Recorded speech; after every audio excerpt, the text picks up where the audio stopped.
Welcome to Made in Montgomery. I'm your host, Mirchaye Sahlu.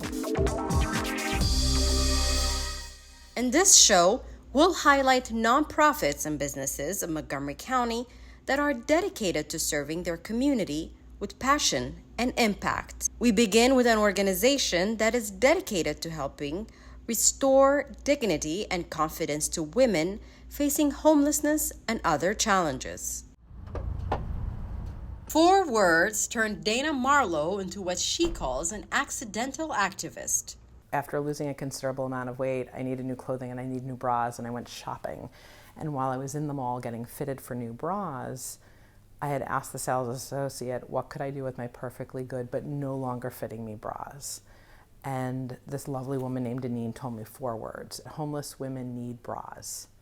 As she did more research and spoke to homeless shelters, she learned that undergarments and menstrual hygiene products are the most requested but least donated items. New bras, that no longer fit them, colors, styles, etc. And Dana got to work advocating for women that lack those needs. I put it out on my Facebook page, and I'll do a collection drive out of my house in Silver Spring for 2 weeks. Little did she know that her project for those 2 weeks would eventually turn into I Support the Girls, a nonprofit organization dedicated to restoring dignity to women experiencing homelessness by providing them with what they lack the most: bras and hygiene products. So we have a P.O. box where we receive approximately 200 packages from around the world every single week. So it could be 800 up to about 1,200 a month. So these are gently used bras in which folks can drop off bra donations, and then they package them up and ship them here to our headquarters. A proud Montgomery County resident herself, Dana appreciates the support she received from her local community. So when this first started, it was a lot of local Montgomery County friends said, oh, I can donate too, no problem. We donated over 1,000 bras and over 7,000 menstrual hygiene products. And I could have been done, wash my hands clean of this and said, that was a little project and been done. Once the Washington Post published an article about the work Dana was doing in the community in 2015, tons and tons of tampons, a movement was born. Really exploded, and folks from all over the world were reaching out to me. Donations poured in. Corporate partnerships started reaching out and saying, we want to donate, 10,000 products, 20,000 products, 500,000 products, 1 million products. All wanting to be a part of the movement. Just globally, we expanded to I Support the Girls Australia and Canada, the Philippines, Pakistan, and Germany. Falling in line with who we are and what we do. Dana was very intentional about how she branded I Support the Girls. This is our vangina. And so it's regularly filled with tampons. On this side it says, yep, this van is full of tampons. Including the colors. Utilizing color and imagery and messaging. We're trying to engage the most number of folks to talk about really important topics around dignity and menstrual equity and period poverty and why this is important.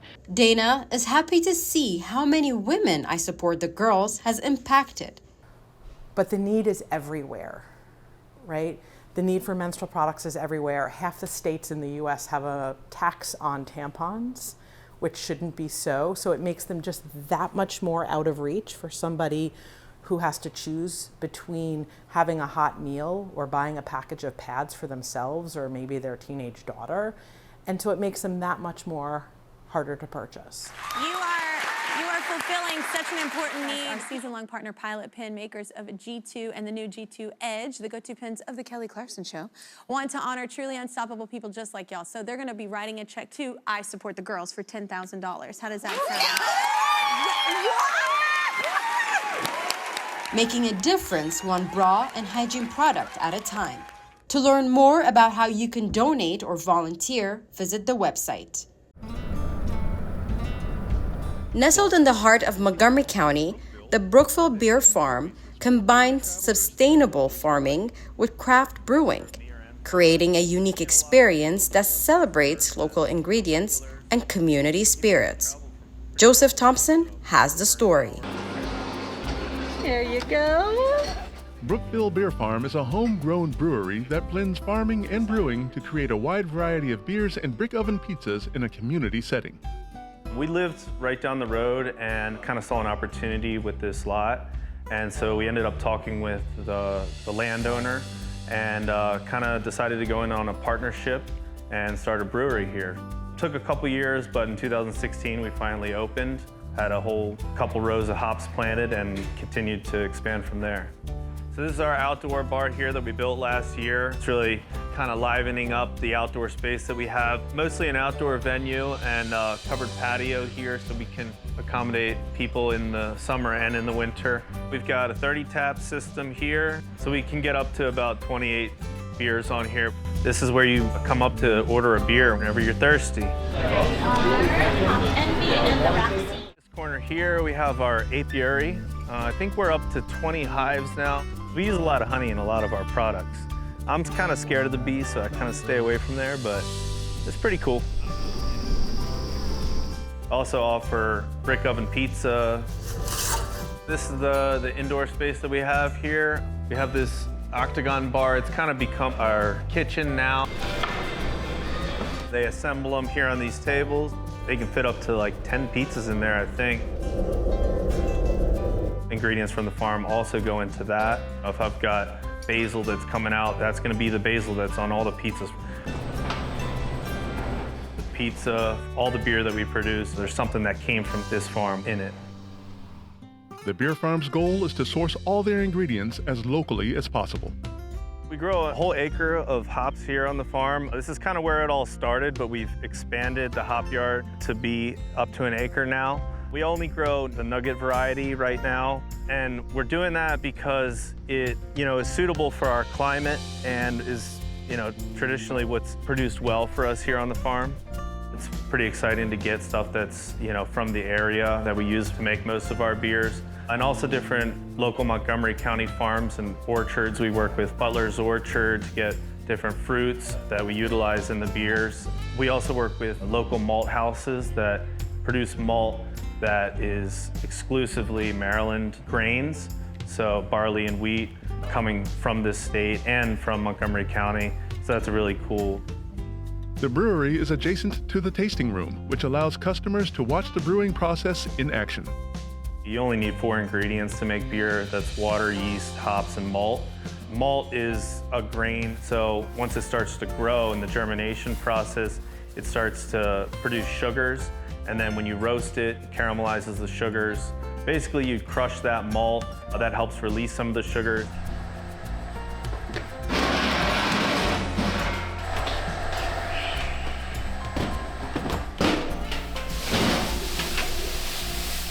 And then in the brewing process, when you start off, you kind of steep it like a tea.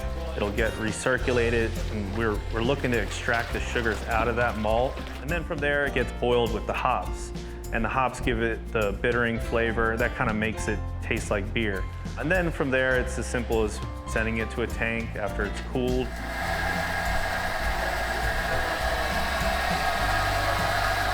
You add yeast to it, and the yeast eats the sugar, produces alcohol, and makes it taste like beer. We also offer live music on the weekends. Usually we've got jam bands and bluegrass bands. We got plenty of event spaces. We're able to accommodate larger parties now, and we're also very kid-friendly and dog-friendly. Now, therefore, be it resolved that the County Council of Montgomery County, Maryland hereby recognizes today as National Agricultural Day, a day where we honor the contributions of our agricultural community who work tirelessly, enriching the livelihood of the entire county.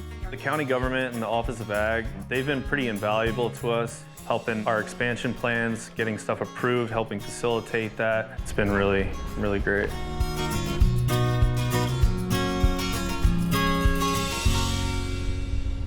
And finally, we dive into the inspiring work of Canine Rescue, a dedicated organization in Montgomery County committed to saving and rehoming dogs in need. Located in Montgomery County, Maryland, Canine Rescue is a haven for dogs in need, offering them a second chance at life. Now back it up, everybody back it up, everybody back it up, let him in. The organization was founded in 2004 by Chris Biscardi. After she unexpectedly passed away in 2012, friends and adopters alike came together to keep her dream alive. All right, come on guys, come on, let's go get. We recently visited the facility to learn more about their mission. No, you're my boy. And spoke with the president of the organization, Amy You Krill. want all the attention. You want all the attention, I know. She was just an animal lover and wanted to try to do more to help. And sadly, she passed away. And then the rest of us just kind of took up her mission and continued doing what we're doing, which is trying to help animals, especially in Montgomery County, find homes. Finding them a home is no easy task. I know you're my big friend with these giant paws. You got these giant paws. And every once in a while we have a dog that we just can't reach. It's funny, like they're all so different. Poor Claire, she's a mess. I've never really been able to pet her. Sometimes she'll come up to me and give me a quick little lick, but yeah, I mean, it's been a year. Canine Rescue offers comprehensive care for every dog that comes through their doors, from medical treatment and nutritious meals to grooming and socialization. People in the community will often reach out and ask us to help with dogs that they've found. We pitch in when the county is overwhelmed, the county shelter. We get calls from all across the state, but also from other states asking if we can take dogs in need. So it's a lot. I asked Amy about the reasons behind people abandoning their dogs. So it's a lot of different factors. We find that sometimes people get overwhelmed by medical expenses, and that's a reason why people don't always spay and neuter. If you're having trouble putting food on the table, you're not going to prioritize spaying or neutering your dog. And there are also some regional and cultural beliefs around spaying and neutering, so some people just don't think that you need to do that. We get so many puppies and pregnant dogs, and my heart just goes out to them because they are the most vulnerable population. And you might think, I certainly did when I started doing this, they won't euthanize puppies or pregnant moms. They are protected. In truth, they're not protected. And so those moms and babies are at huge risk. Canine Rescue helps dogs from near and far. When shelters nationwide are full, Come on, guys. Come here. Come on. Amy gets a call. Well, right now, all of the shelters, not just in this area, but kind of across the country, are at what they call code red, which means that they are full.